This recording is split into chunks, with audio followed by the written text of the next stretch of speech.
welcome back to another episode of Thanks Doc, but what the fuck is that? This episode is about IBD, Crohn's colitis and living with a stoma.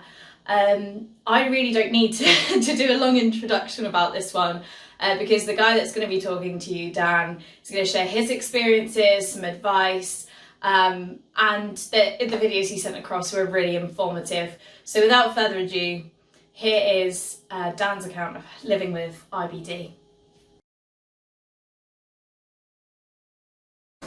So I was first diagnosed with ulcerative colitis, which is a form of inflammatory bowel disease, back in 2012. A few members of my family also coincidentally suffered from that as well.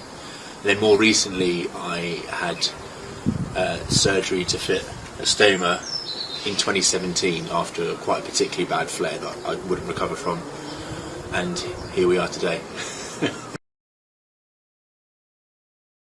Probably one of the worst times was I'd be losing blood going to the toilet up to 30 times a day, and there was times where I'd be in so much pain I'd vomit.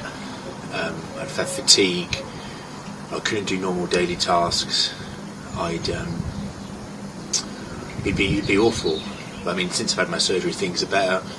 There's still a bit of active disease, but overall, since having my surgery to fit my stoma in 2017, things are on the up.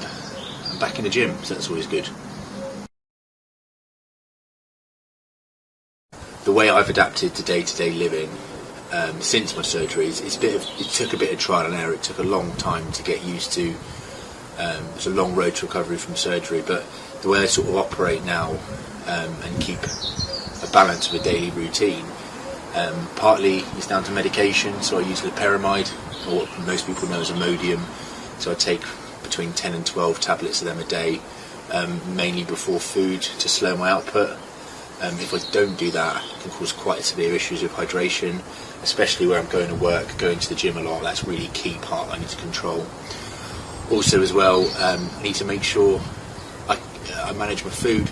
I can eat anything, but there's certain repercussions if I eat too much of a certain food, so I've got to watch out for that.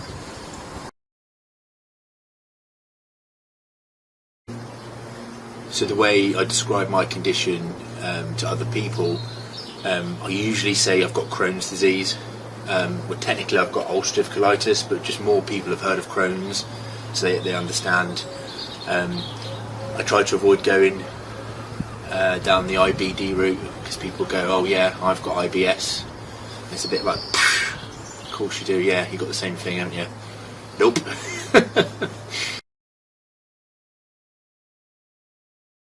So a couple of bits of advice I would give to someone who is currently suffering with Crohn's disease, colitis, or any form of IBD would be don't give up hope, especially if you're in a flare. When you're experiencing all those horrible symptoms, it's very difficult to not realise this won't last forever, because that's your world, and because you can't escape how you're feeling. But you just need to not give up hope. Remember, you will get through that, and you will get better and get back to a degree of normality. The other bit as well is be persistent with your doctors. If you want to ask for medication, or you don't think you're being treated right, or you want further tests, you can ask for them. You can get a second opinion. So yeah, don't be afraid to ask your doctors if you want something else in regards to your treatment.